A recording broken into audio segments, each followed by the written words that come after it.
अगर मैं आपसे पूछूं भारत का निर्माण किसने किया तो आप के जहन में तुरंत कुछ नाम उभरेंगे। राजा, सम्राट, स्वतंत्रता सेनानी, प्रधानमंत्री, क्रांतिकारी। लेकिन क्या भारत सिर्फ इन्हीं नामों से बना है या फिर भारत की आत्मा को गढ़ने वाले असली शिल्पकार इतिहास की किताबों से जानबूझकर हटा दिए गए?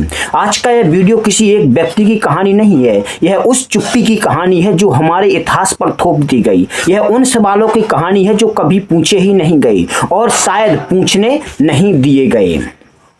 क्या आपने कभी सोचा है कि इतिहास की किताबें कुछ नामों को बार बार क्यों दोहराती हैं और कुछ नामों को बिल्कुल चुपचाप भुला देती हैं? क्या इतिहास वही होता है जो लिखा गया या वही जो लिखने दिया गया? और अगर इतिहास चयन है तो चयन करने वाला कौन था?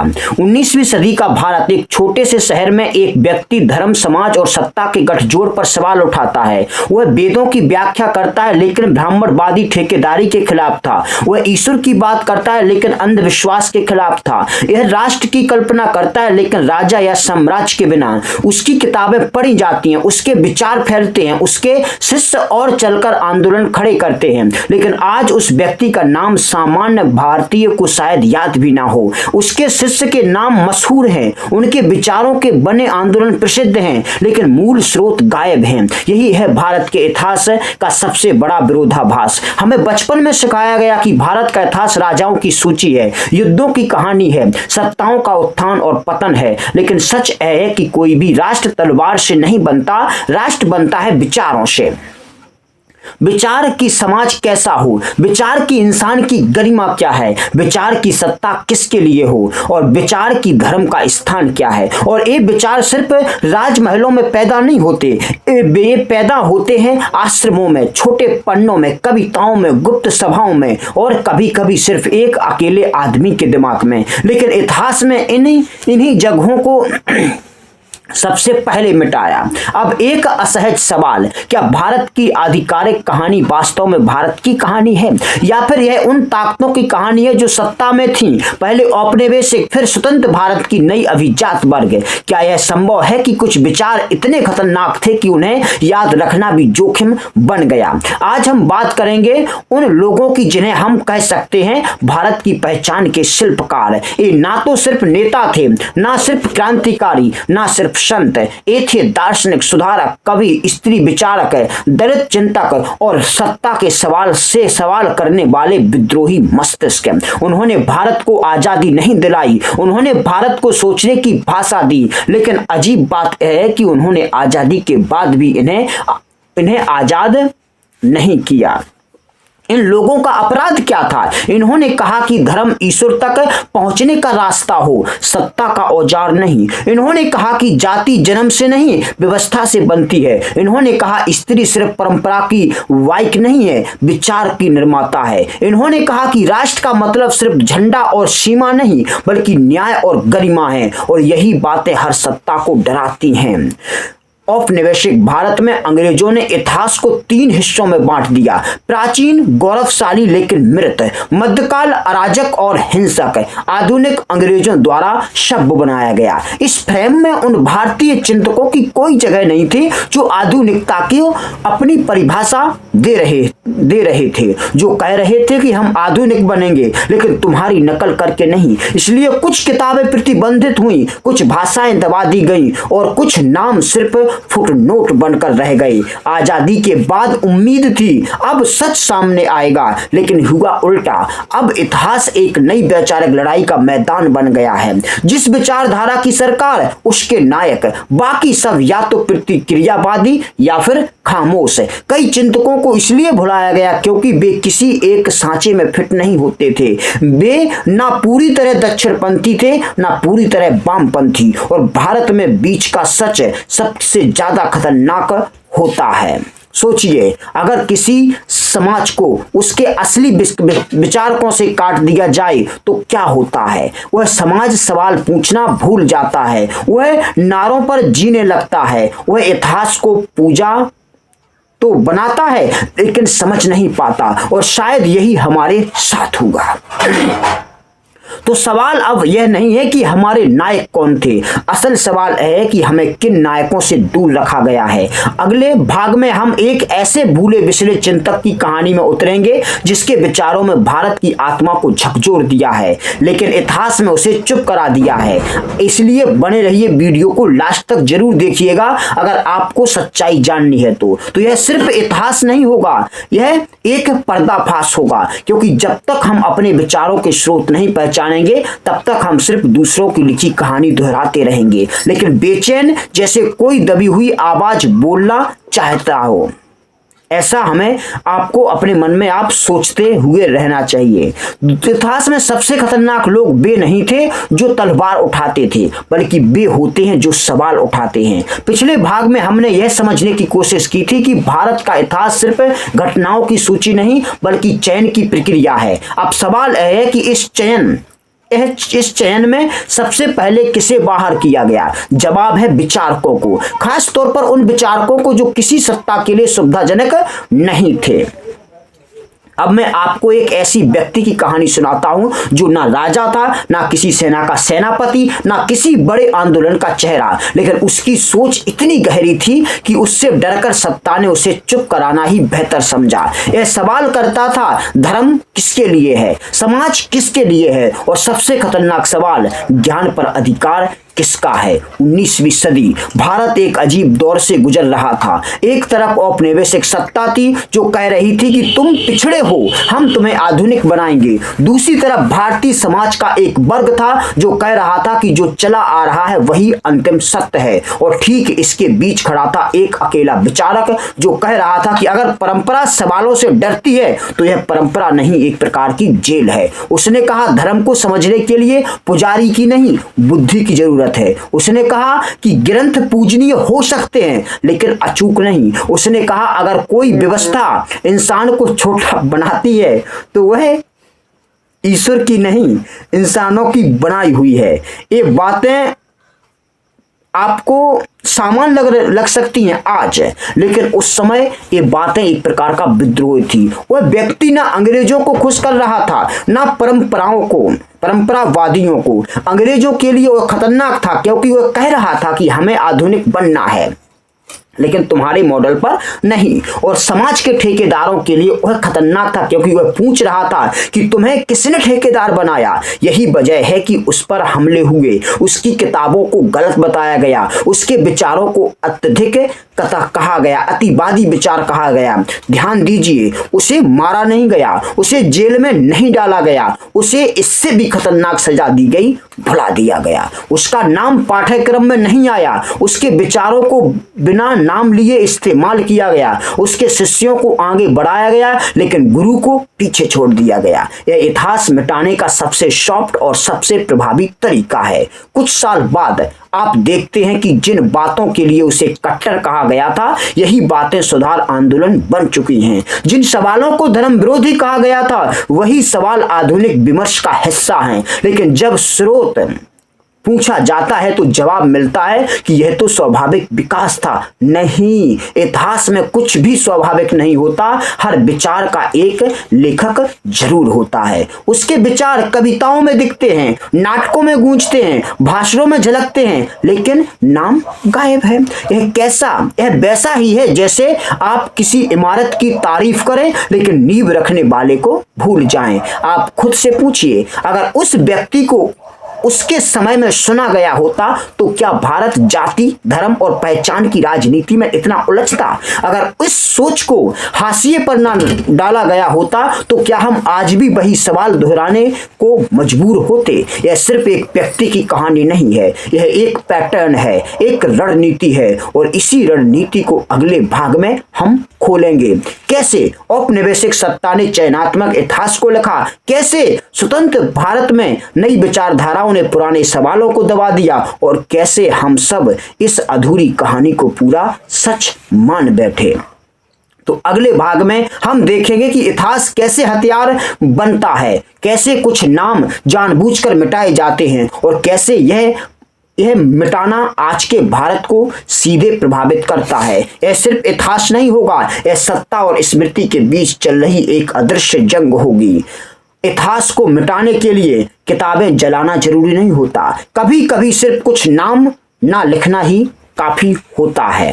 अब तक हमने देखा कि कैसे विचारक पैदा होते हैं, कैसे उनके विचार फैलते हैं और कैसे वही विचार उनके नाम के बिना समाज का हिस्सा बन जाते हैं। अब सवाल यह है कि यह सब संयोग था या फिर रणनीति, और अगर रणनीति थी तो उसे अंजाम किसने दिया। इतिहास हमेशा सत्ता के लिए सबसे सुरक्षित हथियार रहा है।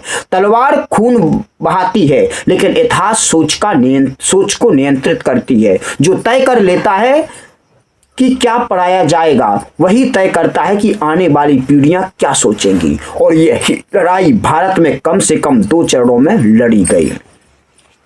औपनिवेशिक शासन को भारत पर राज करने के लिए सिर्फ सेना नहीं चाहिए थी, उन्हें चाहिए था नैरेटिव कंट्रोल। इसलिए उन्होंने कहा कि भारत का अतीत गौरवशाली था, लेकिन वह अब खत्म हो चुका है। भारत का वर्तमान आज अराजक है और उसका भविष्य सिर्फ अंग्रेजी शासन में सुरक्षित है। इस फ्रेम में उन भारतीय चिंतकों की कोई जगह नहीं थी जो कह रहे थे कि हम खुद अपने भविष्य के निर्माता हैं। अंग्रेजों ने भारतीय समाज को सरल खांचों में बांटा, हिंदू, मुस्लिम, जातियां, परंपराएं। क्यों? क्योंकि जटिल समाज शासन के लिए खतरनाक होता है, लेकिन बटा हुआ समाज आसान शिकार। जो चिंतक इन खांचों को तोड़ने की कोशिश करते थे, वे स्वाभाविक रूप से खतरा बन गए। नतीजा, उनकी रचनाएं सीमित कर दी गई, उनकी भाषाएं अप्रासंगिक घोषित की गई और उनकी पहचान स्थानीय स्तर पर सिमट कर रह गई। अब आप सोचते होंगे कि आजादी के बाद तो यह सब खत्म हो गया होगा। यही सबसे बड़ा भ्रम है। आजादी के बाद सत्ता बदली, लेकिन इतिहास पर नियंत्रण की चाह नहीं बदली। अब सवाल यह नहीं था कि अंग्रेज क्या चाहेंगे, बल्कि यह था कि नई भारतीय सत्ता क्या चाहती है। स्वतंत्र भारत में इतिहास लेखन वैचारिक युद्ध का मैदान बन गया। जो विचारधारा सत्ता में, उसी के नायक राष्ट्रीय, बाकी सब या तो प्रतिक्रियावादी या फिर अप्रासंगिक। जो चिंतक किसी एक धारा से फिट नहीं होते थे, वे सबसे पहले बाहर किए गए, क्योंकि वे सवाल उठाते थे हर तरफ। तो भारत में बीच का विचार सबसे ज्यादा असुविधाजनक होता है, जो ना पूरी तरह परंपरावादी हो, ना पूरी तरह पश्चिम परस्त। जो कहे हमें सुधार चाहिए लेकिन आत्मसमर्पण नहीं। ऐसे लोग किसी को अपने नहीं लगते, और जिनका कोई अपना नहीं, उन्हें इतिहास में जगह नहीं मिलती। अब जरा सोचिए कि आपने स्कूल में क्या पढ़ा। कुछ चुनिंदा नाम, कुछ तय तारीखें, कुछ स्वीकृत व्याख्याएं, लेकिन क्या आपको बताया गया कि किन विचारों पर बहस हुई, कौन कौन असहमत था और किन्हें जानबूझकर बाहर रखा गया? नहीं, क्योंकि पाठ्यक्रम ज्ञान का नहीं, सहमति का दस्तावेज होता है।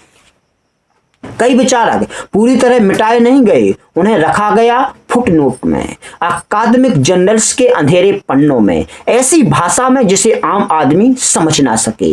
यह मिटाने का सबसे सभ्य तरीका है। अब एक और असहज सच्चाई, कई विचारकों को इसलिए भुलाया गया क्योंकि वे गलत जाति से थे, गलत लिंग से थे या फिर गलत सामाजिक पृष्ठभूमि से थे। उनके विचार अच्छे थे, लेकिन उनकी पहचान असुविधाजनक थी, इसलिए विचार रख लिए गए, नाम हटा दिए गए। तो इस चयनात्मक स्मृति का नतीजा क्या हुआ? भारत का इतिहास एक रेखीय बना दिया गया, जैसे सब कुछ स्वाभाविक रूप से एक दिशा में बढ़ा। संघर्ष गायब, असहमति गायब, विकल्प गायब। और जब विकल्प गायब हो जाते हैं तो समाज मान लेता है कि यही एकमात्र रास्ता है। लेकिन क्या यह सच है, या फिर यह वही कहानी है जो हमें बार बार सुनाई गई ताकि हम सवाल पूछना छोड़ दें? सोचिए, अगर हमें यह बताया जाता कि भारत के पास हमेशा कई रास्ते थे, तो शायद आज हम भी कई रास्ते पर सोच सकते थे। तो यहीं से यह कहानी सिर्फ इतिहास नहीं रहती, यह आज के भारत की कहानी बन जाती है, क्योंकि जिन विचारों को हमने भुलाया, वही विचार आज की बहसों में बिना नाम के लौट रहे हैं। अगले भाग में हम देखेंगे कि ये भीली हुई आवाजें आज कैसे गूंज रही हैं और क्यों उन्हें पहचानना आज पहले से ज्यादा जरूरी है। तो इतिहास सिर्फ अतीत नहीं होता, यह भविष्य का नक्शा होता है, और अगर नक्शा अधूरा हो तो मंजिल भी भटक जाती है। तो इतिहास को आप चाहे जितना दबा लें, विचार मिटते नहीं, वे लौटते हैं नए नाम के साथ, नई बहसों में और नई पीढ़ियों की जुबान पर। अब तक हमने देखा कि कैसे विचार पैदा हुए, कैसे उन्हें मिटाया गया और कैसे भारत की स्मृति चयनात्मक बना दी गई। अब सवाल यह नहीं है कि अतीत में क्या हुआ, असल सवाल यह है कि उसका असर आज क्या है। क्योंकि अगर इतिहास सिर्फ बीती बात होता तो सत्ता उसे लेकर इतनी असहज क्यों होती। आज जरा चारों तरफ देखिए, जाति पर बहस, धर्म पर रणनीति, शिक्षा का उद्देश्य, राष्ट्रवाद की परिभाषा, स्त्री की भूमिका, असहमति की सीमा। क्या ये नए सवाल हैं? नहीं, ये वही सवाल हैं जो कभी उन भूले बिसरे चिंतकों ने पूछे थे, बस तब उन्हें चुप करा दिया गया। आज वे सवाल फिर लौट आए हैं, लेकिन बिना उनके नाम के साथ। विडंबना देखिए, आज हम जिन मुद्दों पर टीवी डिबेट करते हैं, जिन पर सोशल मीडिया चलता है, जिन पर संसद में शोर मचता है, उन पर 100-150 साल पहले शांत लेकिन गहरी बहस हो चुकी है। लेकिन क्योंकि हमने उन बहसों को इतिहास से हटा दिया, हम आज फिर से शुरुआत कर रहे हैं, हर बार शून्य से। अब एक कल्पना कीजिए, अगर उन चिंतकों को उनके समय में सुना गया होता तो क्या होता। अगर धर्म पर सवाल धर्म विरोध नहीं माने जाते तो क्या आस्था इतनी असुरक्षित होती। अगर जाति पर बहस राष्ट्र विरोध नहीं मानी जाती तो क्या समाज इतना खंडित होता, सब लोग एक होते। अगर शिक्षा को सिर्फ नौकरी नहीं बल्कि विवेक का साधन माना गया होता तो क्या हम इतने आसानी से प्रोपेगेंडा का शिकार बनते। शायद भारत असहमति से डरता नहीं, उसे समझता। शायद भारत नायक की पूजा से ज्यादा विचारों की चर्चा करता। शायद भारत इतिहास को हथियार नहीं संवाद बनाता। लेकिन शायद इतिहास नहीं बदला, शायद इतिहास नहीं बदलता। सच यह है कि हमने उन संभावनाओं को खुद दबा दिया। आज का भारत एक चौराहे पर खड़ा है, एक तरफ सरल जवाब, सीधे दुश्मन, स्पष्ट खांचे, दूसरी तरफ जटिल सवाल, असुविधाजनक सच और सोचने की मेहनत। भूले बिसरे चिंतक हमें यही मेहनत सिखाते हैं कि वे कहते हैं कि हर आसान जवाब अक्सर गलत होता है। इतिहास को याद करना एक शैक्षणिक काम नहीं है, यह एक राजनीतिक क्रिया है, एक नैतिक जिम्मेदारी है और आज के समय में एक प्रतिरोध है। जब आप पूछते हैं कि यह विचार कहां से आया, आप सत्ता को असहज करते हैं। जब आप कहते हैं कि इसका एक और दृष्टिकोण भी था, तो आप इतिहास को एक रेखीय होने से रोकते हैं। तो आज भी कुछ लोग यह काम कर रहे हैं। छोटे प्रकाशन, स्वतंत्र शोधकर्ता, हाशिए की आवाजें, डिजिटल आर्काइव्स और मुझ जैसा छोटा यूट्यूबर। वे नायक नहीं है, वे परफेक्ट नहीं है, लेकिन स्मृति को वापस लाने की जिद कर रहे हैं, वापस इस भारत देश में सुधार लाने की कोशिश कर रहे हैं। और शायद इतिहास ऐसे ही लौटता है, धीरे जिद के साथ। मुझे पता है कि अगर ज्यादा समय तक ये वीडियो ज्यादा लोगों तक पहुंची तो वीडियो डिलीट कर दी जाएगी। अब सवाल आपसे है, क्या आप इतिहास को सिर्फ परीक्षा का विषय मानेंगे या उसे अपने वर्तमान को समझने का औजार बनाएंगे? क्या आप तय किए गए नायकों से संतुष्ट रहेंगे या यह पूछेंगे कि और कौन थे जिन्हें हमें नहीं बताया गया? कई नायक आपको आज के समय में मिलते हैं जो जातियों की राजनीति करते हैं, जातियों में समाज को बांटते हैं, जो शायद अंग्रेजों के दलाल हुआ करते थे। तो इस वीडियो का उद्देश्य आपको किसी एक निष्कर्ष तक पहुंचना नहीं है, उसका उद्देश्य है आपके भीतर एक बेचैनी छोड़ जाना। अगली बार जब कोई इतिहास का हवाला दे तो पूछिए किसका इतिहास असली।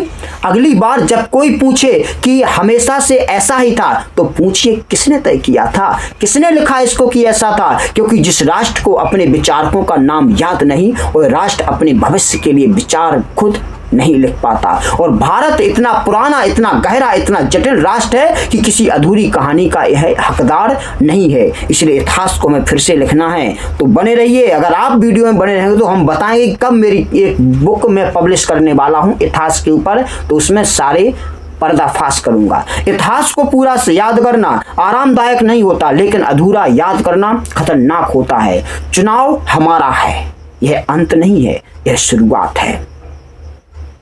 कमेंट करके बताइए मैं किन नायकों की बात कर रहा हूं। जय हिंद, वंदे मातरम, जय हिंद, जय भारत।